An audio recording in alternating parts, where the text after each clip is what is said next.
Okay, everybody, welcome to Coaching Conversations. We're excited to welcome Howie Blatt and Jamie Nikopoulos today. They're going to be discussing mental health considerations for the youth coach and return to play, with a specific focus on the age groups from 8 to 12. A little bit of background to Howie. He's a graduate of Boston University. He's a licensed independent clinical social worker. He is an ABECSW board certified diplomat, an NASW clinical diplomat with 30 years in private psychotherapy practice, 25 years experience in soccer coaching, including a US Soccer D license, US Youth Soccer Top Soccer Coaching Certificate, and he was the director of youth soccer for the Holden for 10 years. Howie's also been a liaison to our technical department, and a very good friend to Mass Youth Soccer, being on the board for 18 years. Jamie is Howie's daughter, and it's also her birthday today, so happy birthday to Jamie. Thank you. Jamie Nikopoulos is a graduate of Assumption College. She's a licensed school adjustment counselor with 10 years experience working with children aged 8 to 12, including home-based counseling. She has 7 years experience as an elementary school adjustment counselor, for grades 3 to 5, and 11 years town and club soccer playing experience. Jamie also won a state championship with Wachusett Regional High School, and has both typical youth soccer and top soccer coaching experience. So Howie, Jamie, thank you very much for joining us and welcome. Thanks, Rob. And thanks for all of you for being here. We both hope that you and your loved ones are well. Past few months have been challenging for all of us. Our previous normal is now changed forever, and we all have been affected by these losses and changes in ways that have been emotionally stressful, unusual, and definitely unpredictable. As adults, we ideally I say, have a greater ability to cope with challenges than the young people that we work with.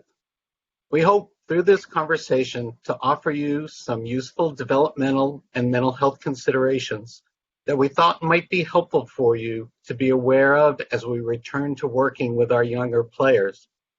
Hopefully you will leave today with an increased awareness about yourself and your players, as well as gain some insights about how to apply this information as you reconnect with your teams. We thought that a helpful place to start was to take a look first at ourselves as coaches and human beings. We'd like you to take a moment to think about this. What has this experience been like for you? And how have you been affected during this time? Just sit for a minute with that.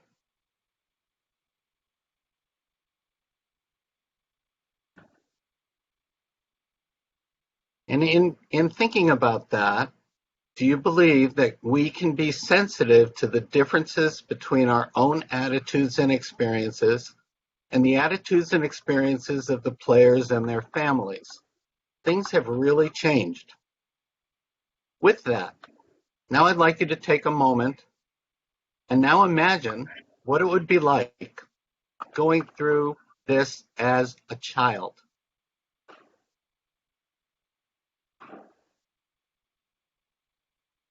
So coaches, what mindset do we need to have going back to working with our players?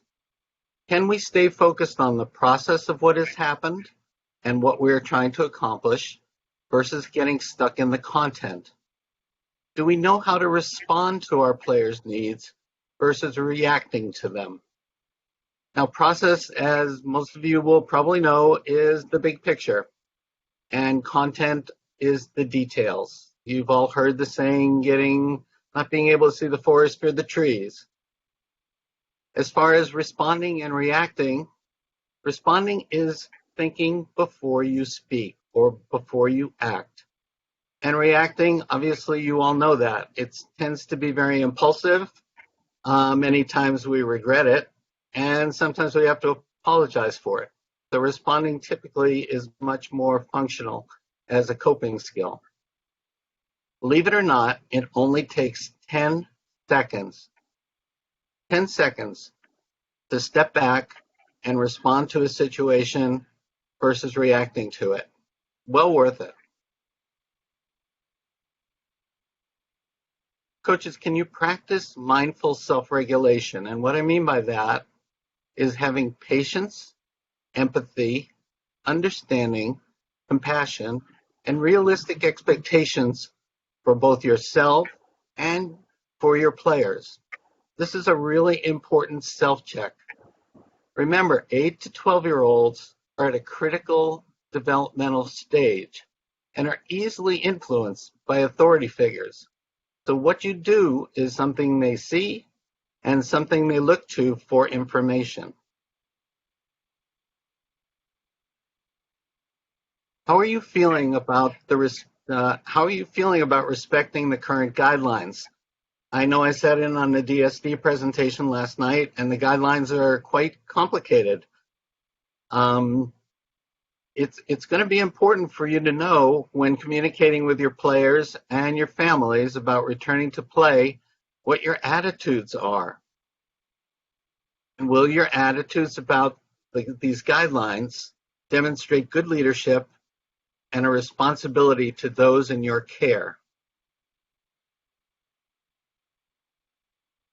Now what we're going to do is Jamie is going to speak about normal, typical 8 to 12-year-olds, the kinds of things that they're going through developmentally. And remember, again, we thought this would be a good foundational piece for you to know what's going on with 8 to 12-year-olds without all the other things that have been happening lately. Go, James. Thanks. Next. Yep. So again, as we said before, these are things to consider. Not all of these things are going to apply to all of your players, but these are things that you are going to see likely with kids within this age range. Typical 8 to 12-year-olds are beginning to compare themselves to others and explore their self-identity. Differences are becoming much more apparent to them. So these differences may include things such as their own strengths and weaknesses as a soccer player, their socioeconomic status in comparison to others, or their ability to create and maintain relationships.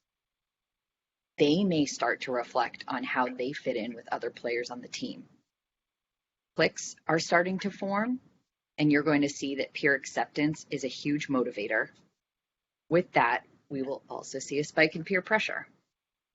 Hormones are going to be an added component in behaviors, as children in this age group will likely to begin to go through puberty. Hormones are shifting, as well as chemical changes in the brain are occurring, so intense and negative feelings may be heightened. On top of that, the social aspect of puberty becomes a focal point for many of these kids. Due to their increased awareness of the real world, you might see that your players are experiencing increased anxieties, and worries are completely normal. It's when we start to see them impacting a kid's ability to function that we're going to need to, or you're going to need to support them. Some developmentally appropriate fears and worries at this age include getting sick, family and friends getting sick, possible exposure to illness.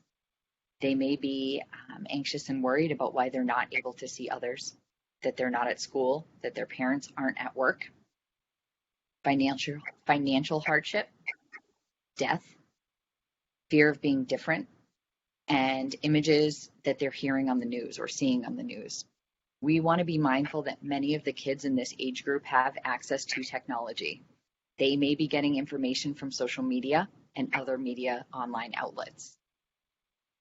Kids this age are also starting to develop coping skills, depending on what their exposure has been in terms of introducing strategies, as well as how and when they are going to use them. Kids may come with a toolkit already. Others may not. Keep in mind that these strategies may be positive or negative depending on what they've been taught by their adult models. Next, please.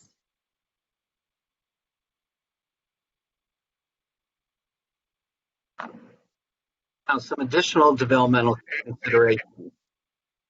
There is a British psychiatrist named John Bowlby who did a lot of studies on infants and bonding. And what he theorized, and it seems to be true, at least in my practice over the years, is that children instinctually seek to form a positive emotional bond with a caregiver in order for them to feel safe and cared for. In other words, who has my back if whatever happens? Am I valued? And am I valued by you? Kids seek support, comfort, validation, and self-worth. We as coaches become important attachments for the children that we work with. Anxiety tends to spike if this bond cannot be established. And I'm not necessarily talking about the bond with you, but when children don't experience a feeling of attachment, their anxiety spikes. Who will feed me? Who can I count on? Who's going to change my diaper? Where am I going to live? All of those things. And just think about that with an infant who really just doesn't have very many resources at all other than to depend on the people around them to take care of them. Well, children feel the same way, and they feel that way for a good long time. Now, children also, as they grow, tend to show us that they want more independence. Sometimes that shows up as resistance. And they want that more independence usually during the ages of 8 to 12 and from there forward. But don't be fooled. Just because they're starting to look older and they're starting to act older, they still really need the support of adults and their community. They really need, ideally, healthy attachments, because healthy attachments help provide them the equipment that they need to be able to successfully function in the world. Children often express feelings through behaviors and less with words. They sometimes just don't have the words to attach to the feelings, so they act them out. Can we as coaches, can we see through this, particularly when it's negative, with empathy and self-regulation as opposed to impulsive reaction, embarrassment, humiliation, judgment, and maltreatment? This understanding is key to helping us build safety and trust with children. Now, in a little bit earlier, I mentioned a process versus content and response versus reaction. In this area, this is where understanding those concepts is very important, because the more process-oriented you can be, the more you can step back and the more information you then have to respond to a situation versus reacting to it. Something, one of my mantras at work and something that I encourage a lot of teachers to practice is to be curious, not furious.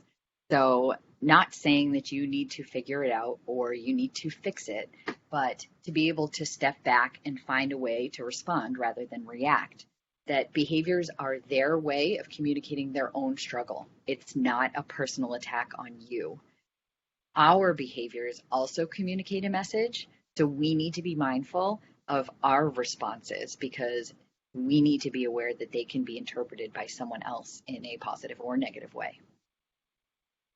Next, please. All right, so something that I refer back to a lot in my work with this age group is Maslow's hierarchy of needs. This is a theory of human motivation. There are 5 categories or needs that need to be met.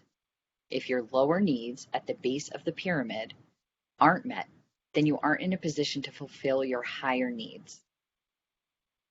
The most basic needs fall under the first category. That's the physiological needs. This includes air, water, shelter, sleep, clothing. Following that would be safety needs, employment, routine, structure, health, personal security. Now, kids 8 to 12 aren't going to be employed, but they are aware of whether or not their parents or family members have lost employment due to this crisis. Next, love and belonging includes friendship, family, sense of connections. Esteem needs include respect, self-esteem, status, recognition, strength, and freedom.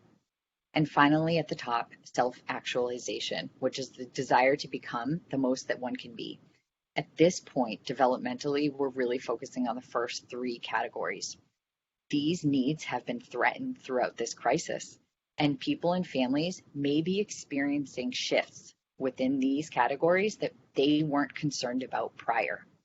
Parents may have lost employment. They may have experienced a loss of a family member. So it's really important to understand that there may be movement among these categories during a time of crisis or trauma. And because this has been traumatic for many, if not all of the players and families that you're going to be working with, we'd like to now take some time to discuss trauma, your body's response to trauma, and the ways to foster resilience, which will increase positive outcomes for these kids that you're working with. Next, please. As you've just heard, most typical kids are already going through many naturally challenging tasks in their normal development. Very sadly, we are all now currently experiencing a form of trauma as a result of the ongoing pandemic and witnessing the very public and violent death of George Floyd. Just put that on top of the normal challenges of being a young kid. Rather overwhelming. I want to Now, just trauma. just to get a greater idea of how pervasive trauma is in our world, more than half, 61% of adults have reported experiencing at least one adverse childhood experience, which is a potentially traumatic event. That's as a child. So 1 in 6 report 4 or more of those potentially traumatic events. And again, this is prior to, the traumas that we're currently enduring. These include exposure to substance abuse, neglect, divorce, sudden death, mental illness, or incarceration. So these strategies that we're going to be talking about, and when we talk about being trauma informed, this is good practice for everybody, because this is really common. Now, trauma. It's a word that is thrown around a lot. Oftentimes people think of it as a word applied to absolutely horrific kinds of things. But what is trauma? Trauma is a psychological or behavioral state resulting from severe and unusual emotional or physical stressors. It can be caused by a real or perceived threat and is typically based upon an individual's personal experience in the world.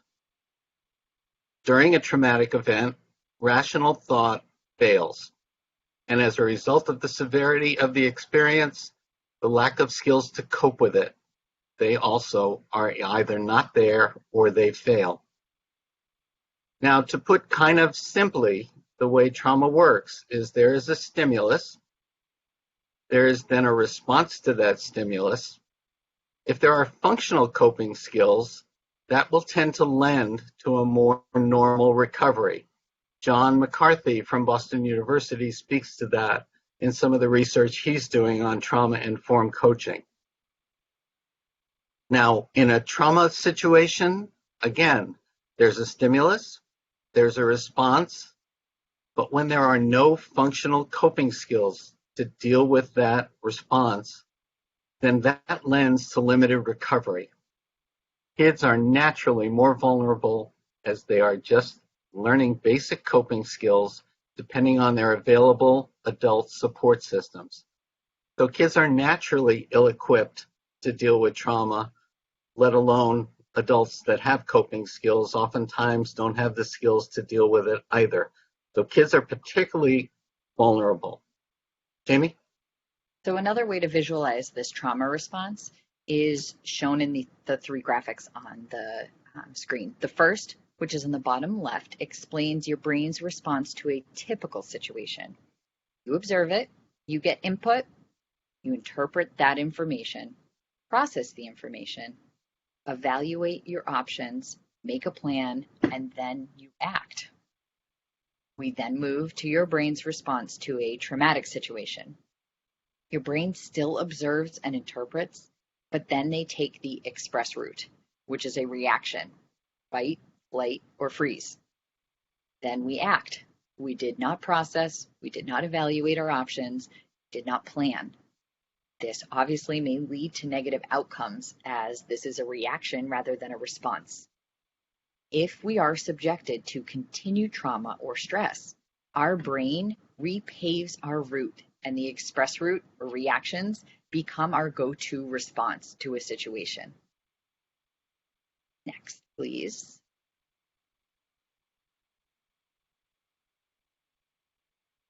So, how does trauma translate into behavior in 8 to 12-year-olds?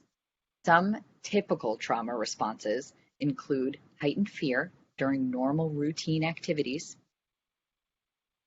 an exaggerated startle response where a player may seem to overreact to a sudden stimulus, aversion to touch, depression and/or anxiety, social isolation and withdrawal, self-loathing, which is feeling responsible for things that were not within your control, pervasive shame and guilt, or ongoing feelings of being bad, not worthy, or taking responsibility for other people's pain.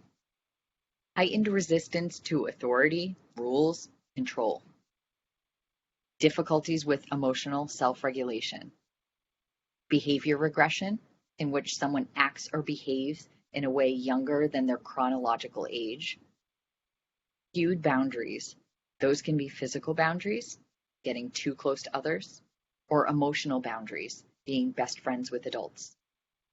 These responses can be triggered by an environmental and any environmental stimulus, such as whistleblowing, someone being loud, an invasion of personal space, certain tastes or smells.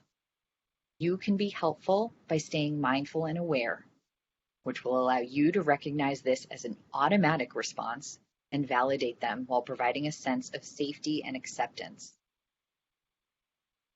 Next, please. As Jamie said so well, how can we help? Being aware is how we can help. Because the things that we're saying and the things that we're sharing about trauma, that we have to be careful not to assume that everybody is going to have those kinds of reactions. Again, if there are some good functional coping skills available, that will help to ease some of that. It's usually when those coping skills or that kind of support is not available, that's when things go off the end. And they become very difficult for people because they walk around feeling scared pretty much all of the time. Now, so what does being trauma-informed mean? Trauma-informed means being sensitive and considerate of unusual behaviors that may seem disruptive, resistant, or withdrawn, and being careful not to assume that this is just a difficult child or a behavior problem that needs to be disciplined. It means using thoughtful and appropriate boundaries and modeling functional coping skills to de-escalate situations and assist in grounding those that are involved. This is another key awareness when you are trying to build a sense of trust and safety with your players after coming back after 3-4 months of really very limited contact with anybody. Now again, how can I help and how can we help as coaches? Coach awareness and support. We are not our players' parents, nor are we their therapists, but we are an important attachment figure and are looked up to for boundaries, guidance, comfort, safety, trust, support, self-regulation, and modeling of healthy and functional coping skills. For some players, we are viewed as parental figures a parental figure that is being looked to for validation, approval, acceptance, and role modeling. These are critical awarenesses if you are going to be an effective compassionate, and what Joe Ehrman calls in his book, Inside Out Coaching, great book, he calls it transformational coaching. So in other words, a coach that's aware that they are there more than just to teach soccer. This is a time when our worlds have been turned upside down and our comforting routines have been severely disrupted. We can best help our players by caring enough to be aware of all of these kinds of possibilities. Next. Okay, so what can we do? How can we help, again, as coaches overall, as we start returning to play? Jamie and I talked about this as potentially being helpful is a pre-return parent phone contact to gather insights. It's an opportunity to maybe learn how have your players been doing during this very strange time. And importantly, what do the kids understand is happening around them? You don't want to be the person who tells them something that their parents haven't told them. So it's good to understand what their parents have been sharing with them about what's going on. And whether you agree with it or not doesn't matter. It's you go with the flow. And if that's what that child understands, that's what they understand. James? Yep. To interact respectfully, compassionately, and responsibly, as some families are going to be understandably hesitant about reentry, and they may not want their children to play. Parents and kids are trusting you to maintain that safety and predictability. Remember how we talked about Maslow's needs. Breaking down practice routines, expectations, and providing consistency for them will meet those safety needs as well as contributing to creating that sense and feeling of belonging. It would be helpful to establish clear and realistic goals or boundaries for coming back together as a team based on the phase-related guidelines. How do we train under those circumstances? Plan your sessions. Use your director of soccer development or the Mass Youth staff for suggestions and for lesson treatment. Session plans. Consider when you communicate with the parents of the kids that are on your team, consider sharing your plans when contacting them to demonstrate that you are a responsible leader and that you take this seriously.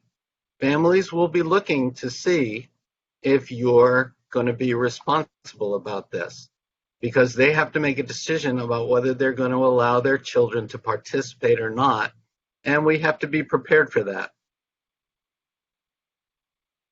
We want to activate and nurture resilience.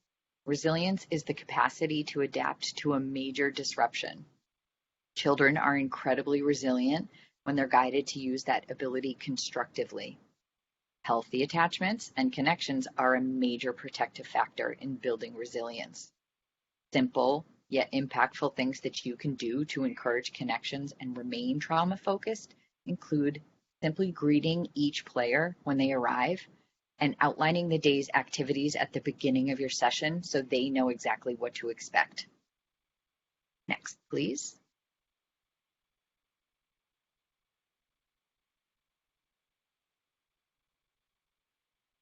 Another way to be helpful is use training activities that empower a player as a way to help them tap into their resilience and to help to increase their confidence and self-esteem.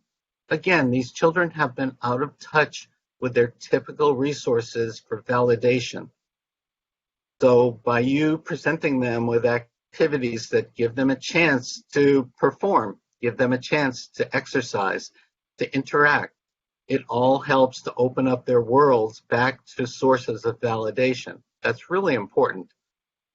Support their efforts in taking risks freely without a fear of judgment. Let them experiment.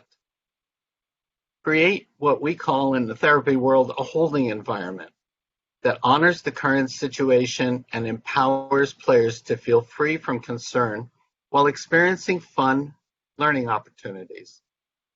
Now, when I say holding environment, an example of creating a holding environment, if you've got the resources to do this, is consider having one assistant coach monitoring the guideline details. Consider having another assistant coach monitoring the activities and introducing the activities. And this then hopefully frees up the head coach to monitor everything. To look, how are the kids doing? How is this process going? We have all these new guidelines. We have these activities that are somewhat limited to the ones that we're used to. How is everybody responding or reacting to that? And the head coach should be able to step back and be able to look at that, so that helps the head coach to make decisions about what would be the best things to do for the team or ways to help individual players that may be struggling. In all, you are taking care of the situation so that the kids have less to worry about. You don't want the kids to be worrying that, oh my gosh, am I going to catch something? Oh my gosh, is this going to happen to me? Oh my gosh. What you want to do is demonstrate for them that you all know that you're in charge. And not in charge of them, but in charge of the situation by taking care of them. Now in finishing, Jamie, go. I have one last one. Yep. You want to create conditions which help children to cope. Provide a sense of safety, hope, grounding, calm, feeling of approval, and connectedness through play. Play is a way to communicate. Play is naturally therapeutic for children. It's a way of processing. It's a way of working through all of these difficult emotions. So let the kids play, have fun, and hopefully feel like you've got their backs. Now, in finishing, while I was doing some research for this, I came across this quote from a children's book series by Brad Meltzer. And I thought it would be a really nice way to wrap this up and goes with some of the last stuff that I was talking about. The quote is, "But leadership is not about being in charge. It's about taking care of those in your charge." Hopefully now we can open up to some questions if there are some.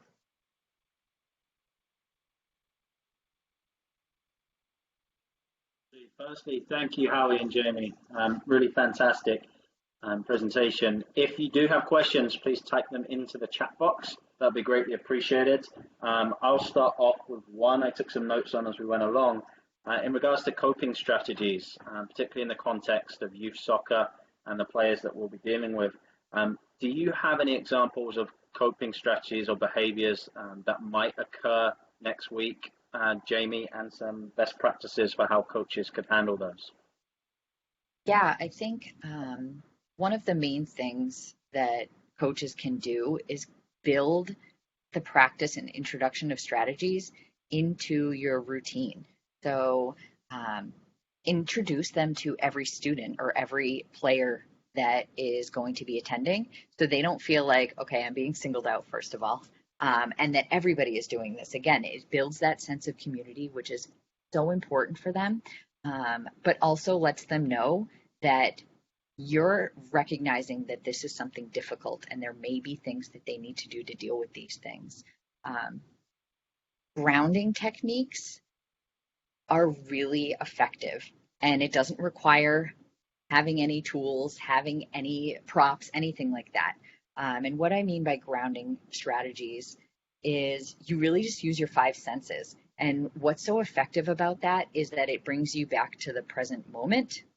So for kids that are experiencing any kind of traumatic response, or if they're feeling any kind of anxiety about something that may be going on, they tend to be thinking about what's going to happen if, or they're thinking about something that has happened. So bringing them back to that present moment You can encourage them to name 5 things that they see. Bringing them back, having them feel the wind, look at having them smell something. Just again, really tapping into their ability to use their brain in a way that brings them back. That allows their brain to kind of catch up, realize that there isn't a threat risk, although their body is trying to tell them there is, and reassure them that they're safe. Thank you very much. We've got a question from Tommy Geis.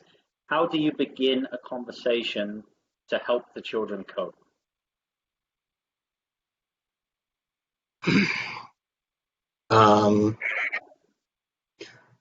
I guess it really depends on what it is that they may be struggling with coping with.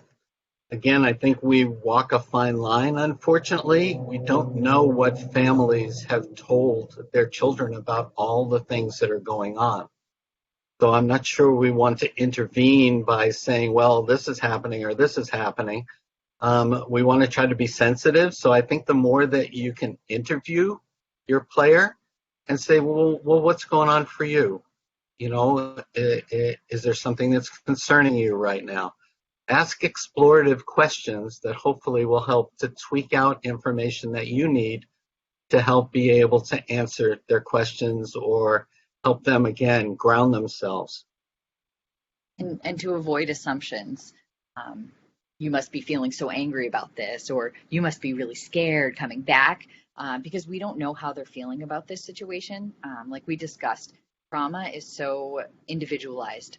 Some kids may feel great returning. They're excited to see their friends. They're excited to come back. Some kids may be dreading it, but we don't know why. So it's really important not to assume we know everything, because we don't. And the kids don't necessarily have a way of communicating that. So really just kind of meeting them where they're at will be helpful. Thank you. Question from Ian Mulliner. Can you provide an example of how a coach might create an environment to ensure healthy connections are being made?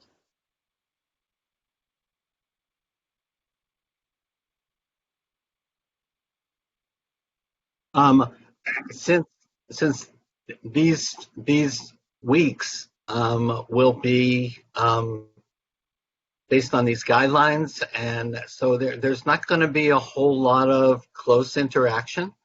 But I think if a coach, first of all, can put out a phone call, maybe even talk to the player on the phone and ask them, how have you been? What's been going on for you? You looking forward to coming back?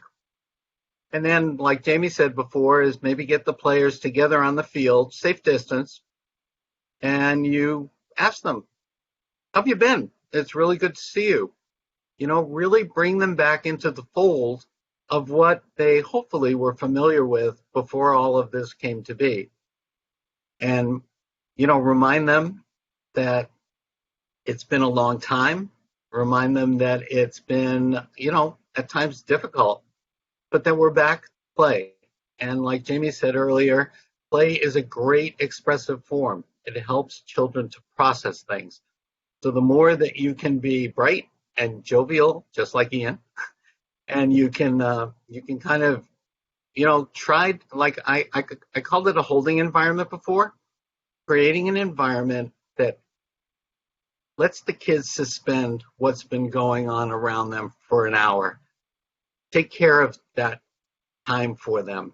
Make sure they can go and they can have a good old time, and they don't have to worry about somebody's illness, or they don't have to worry about their mom or dad losing their jobs, or they don't, I mean, think about all the things that these kids are being pummeled with. If you can give them an hour away from all of that and it not be occupied with, oh, Billy, don't stand that close to Tommy, or don't worry about it. Just make it easy for them, as easy as you can. I don't know if that answers your question, Ian. I want to add to that. You know, you mentioned just being positive. We want to be genuine with that, because kids can sniff that out. You know, we don't want to downplay that this has been difficult. I think, like you said, Dad, recognizing that this was this is a really difficult situation. Not only makes you vulnerable, the kids appreciate that. That you're human as well, that you sometimes struggle as well. But also to be genuine in saying, I'm really happy to see you, rather than saying everything is fine, everything is great. Because kids may not agree with that. And if they're having a difficult time and you're just brushing it off like everything is fine, that just reinforces their shame and guilt about having a difficult time with this. Right, and it invalidates their feelings, because what they're going to be looking for is, do other people feel the same way that I do? Are other people maybe scared, or are other people maybe anxious? And not that you want to, get into all of those kinds of feelings with the kids, but being aware of it and just being aware that kids need to be validated. They want to know that if I feel scared, it's okay to feel scared. Great advice. Thank you very much. Question from Matt. What would you do for your first training session when you see your players in person for the first time?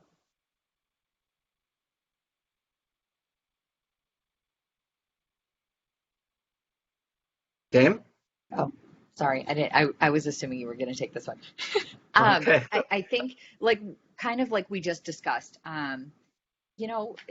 making them feel special, making them feel comfortable and safe, letting them know how happy you are to see them. And if you choose to do some kind of pre-screening phone call or conversation with the families, ask them what their thoughts are and having a discussion with the kids about what this experience has been like, and just making them feel like they are a community.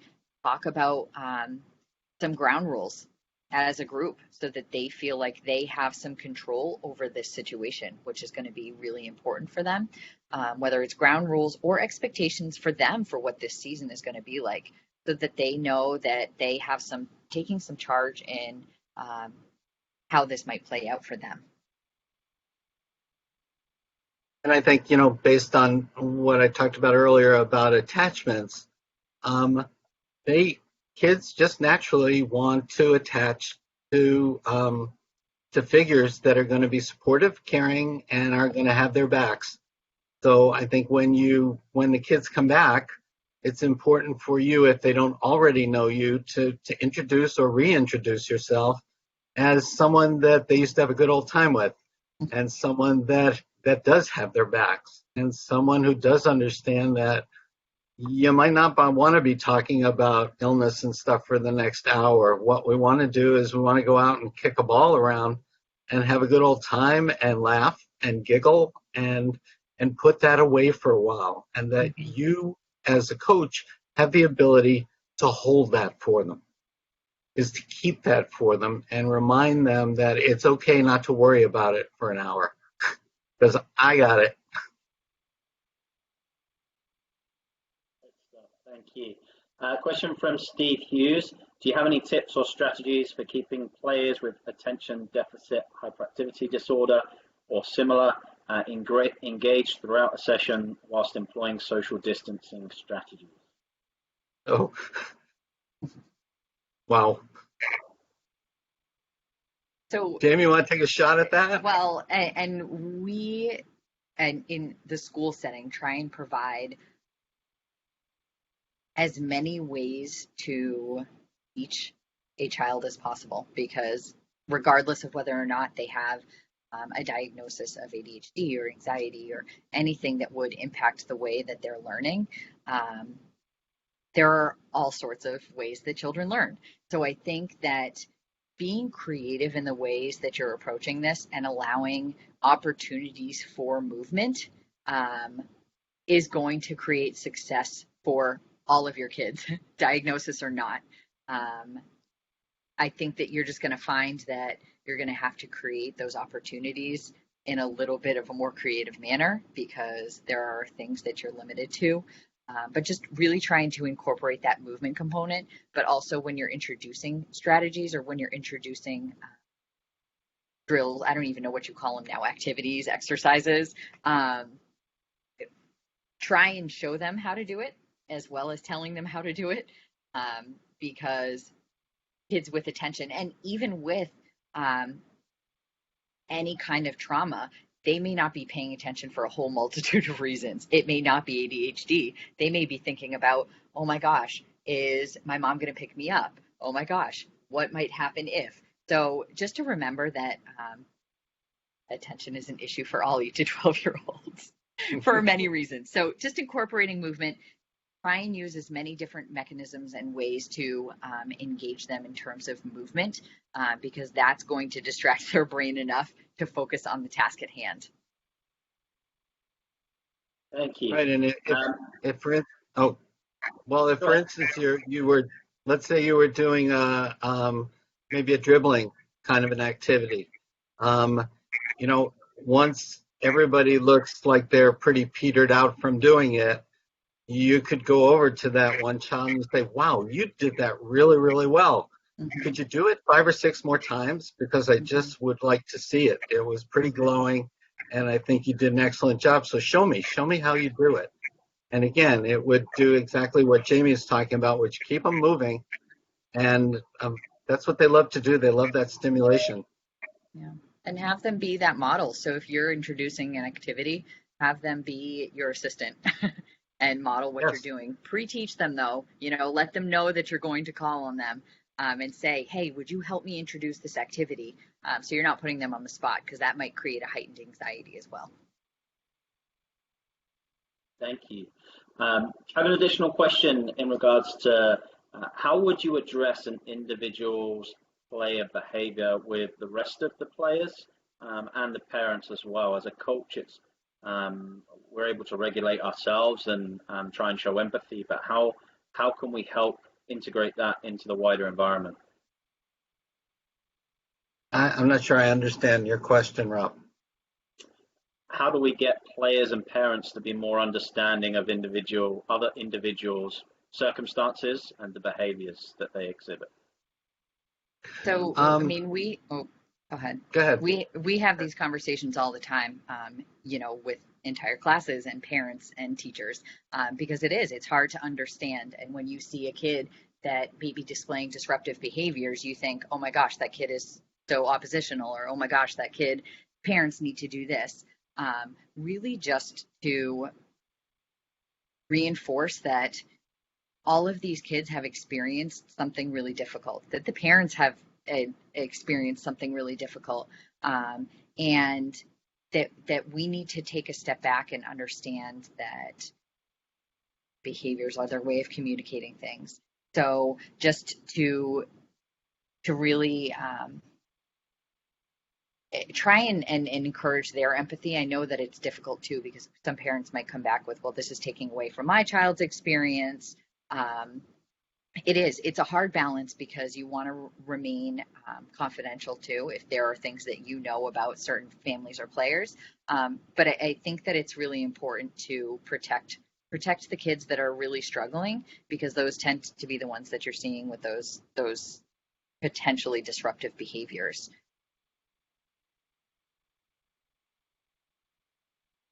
Did you want to add something, Dad? But also, as I talked earlier, it might be good to have a heads-up conversation with some of the families, or put together a letter that validates and recognizes that this is going to be a difficult time, but we have to all be in this together.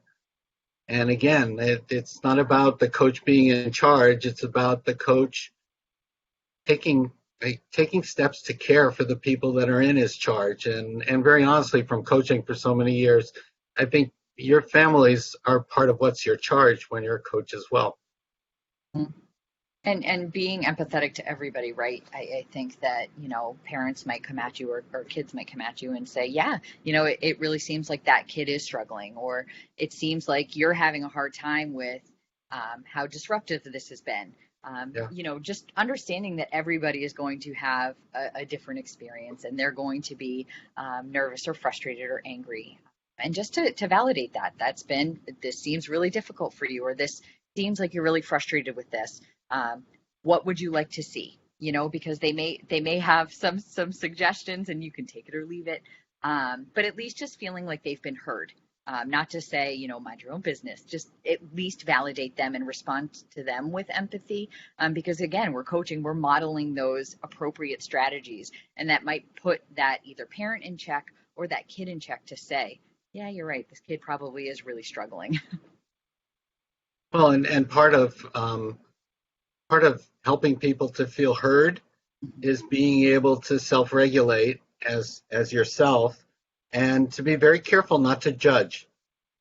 I mean, I think it's, all of us have our opinions about things, and all of us have our ideas about what may be right or wrong or this or that. But when you're listening to somebody, you have to be open to hearing what they say and accepting that that's what they believe.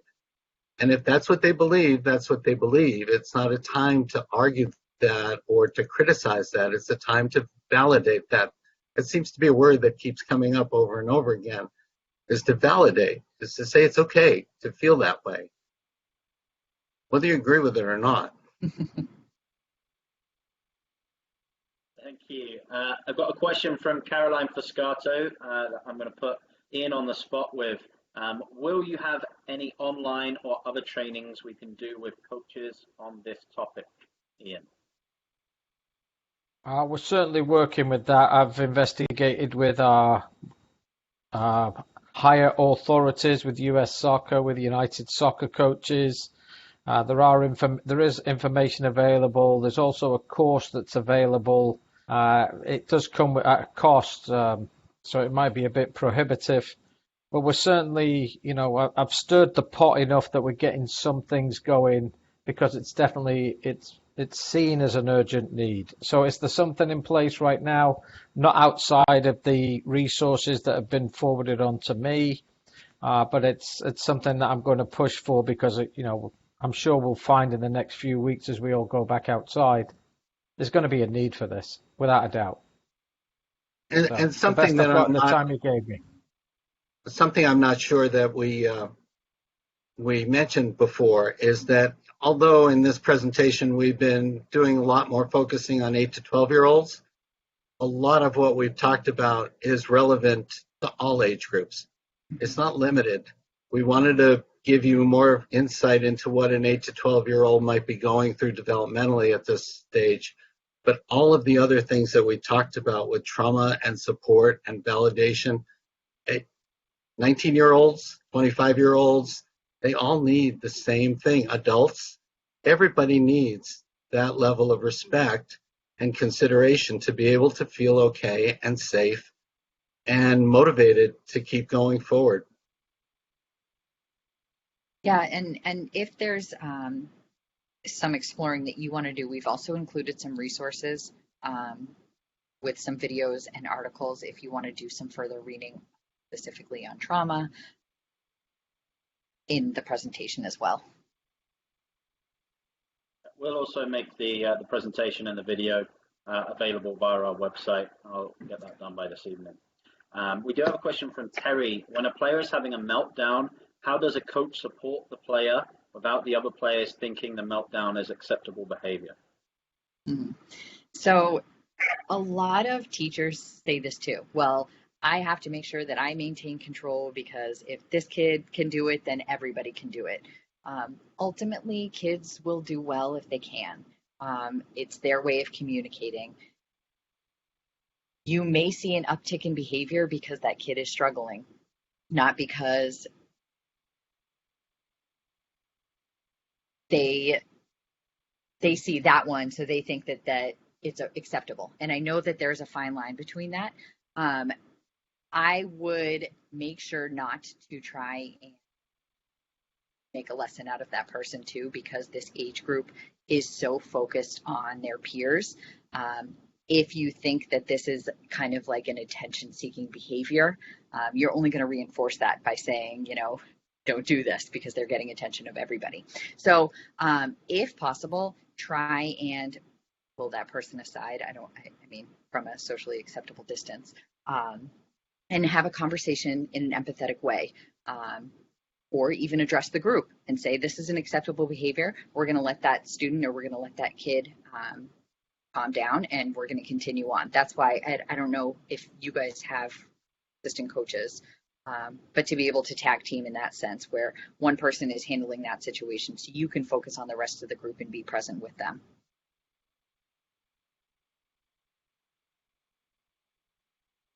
Thank you, Jamie. So we're coming towards the end of the hour. I'd really like to thank both Howie and Jamie for their time and dedication. This has been a really fantastic experience for myself, and I'm sure the many people on the call as well. So thank you very much, Howie and Jamie. We really appreciate you joining us. Thank you. Thank you. Thank you. So we'll stop the recording now, but we'll hang around for a few minutes afterwards in case anybody has any additional questions. So, thank you.